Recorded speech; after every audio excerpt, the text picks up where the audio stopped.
ഹരിയാനയിൽ ബി.ജെ.പി എങ്ങനെയാണ് വിജയിച്ചത് എന്ന് നമുക്കെല്ലാവർക്കും അറിയാം. ആർ.എസ്.എസ് അവിടെ ബി.ജെ.പിയുടെ കടിഞ്ഞാൺ ഏറ്റെടുക്കുകയായിരുന്നു. ആർ.എസ്.എസ് ആണ് പിന്നീട് ഹരിയാനയിൽ പ്രവർത്തിച്ചത്. നമുക്കറിയാം, നമ്മുടെ ഇന്ത്യയിൽ നടന്ന സകല സമരത്തിൻ്റെയും ഒരു കേന്ദ്രമെന്ന് പറയുന്നത്, പ്രധാന കേന്ദ്രമെന്ന് പറയുന്നത് ഹരിയാനയാണ്. ഗുസ്തിക്കാരുടെ സമരം, കർഷക സമരം, അഗ്നിപത് സമരം, അങ്ങനെ അഗ്നിവീർ സമരം, അങ്ങനെ പല സമരങ്ങളുടെയും ഒരു കൃത്യമായിട്ടുള്ളൊരു സെൻറ്റർ ഓഫ് അട്രാക്ഷൻ എന്ന് പറയുന്നത് ഹരിയാനയായിരുന്നു. ഹരിയാനയിൽ നിന്നാണ് ഇതെല്ലാം പൊട്ടിപ്പുറപ്പെട്ടത്. ആ ഹരിയാനയിൽ ബി.ജെ.പി തകർന്നടിയുമെന്ന് തന്നെയാണ് കോൺഗ്രസ് അടക്കം കണക്ക് കൂട്ടിയിരുന്നത്. എന്നാൽ ആർ.എസ്.എസ് അവിടെ ഇറങ്ങുകയായിരുന്നു. ആർ.എസ്.എസ് അവിടെ ഇറങ്ങി ആ സമയത്ത് മനോഹർലാൽ ഖട്ടാർ ആയിരുന്നു അവിടുത്തെ മുഖ്യമന്ത്രി എന്ന് പറയുന്നത്. അദ്ദേഹത്തെ രാജിവയ്പ്പിച്ച് നയാബ് സിംഗ് സൈനിയെ അന്ന് ആർ.എസ്.എസ് മുഖ്യമന്ത്രിയാക്കി ഒരു പുതിയ മുഖം ആർ.എസ്.എസ് ഹരിയാനയിൽ കൊണ്ടുവന്നു.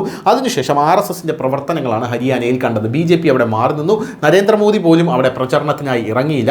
അതിനുശേഷം പിന്നെ എന്താണ് നടന്നത് എന്ന് നമുക്ക് എല്ലാവർക്കും അറിയാം. ഹരിയാനയിൽ ചരിത്രത്തിലില്ലാത്തവണ്ണം ആർ.എസ്.എസ് ബി.ജെ.പിയെ അധികാരത്തിൽ എത്തിക്കുന്ന കാഴ്ചയാണ് നമ്മൾ കണ്ടത്. ഡൽഹിയിലും സമാനമായിട്ടുള്ള കാര്യം തന്നെയാണ് നടന്നത് എന്ന് നമുക്ക് എല്ലാവർക്കും അറിയാം.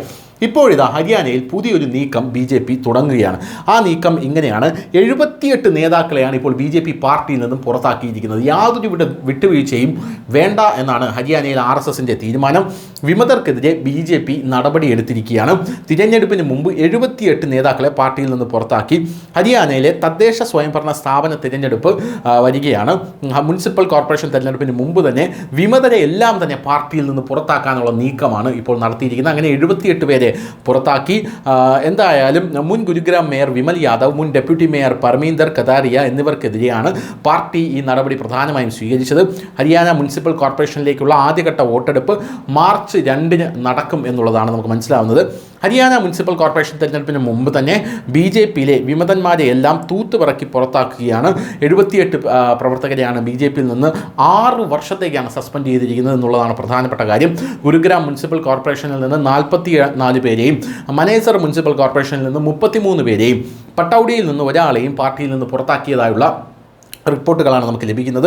ഈ നേതാക്കളിൽ ചിലർ പാർട്ടിയിൽ നിന്ന് ടിക്കറ്റ് ലഭിക്കാതെ സ്വതന്ത്ര സ്ഥാനാർത്ഥികളായി തിരഞ്ഞെടുപ്പിൽ മത്സരിക്കുന്നു എന്നും നമുക്ക് മനസ്സിലാക്കാൻ സാധിക്കുന്നു. 6 വർഷത്തേക്കാണ് ഈ സസ്പെൻഷൻ.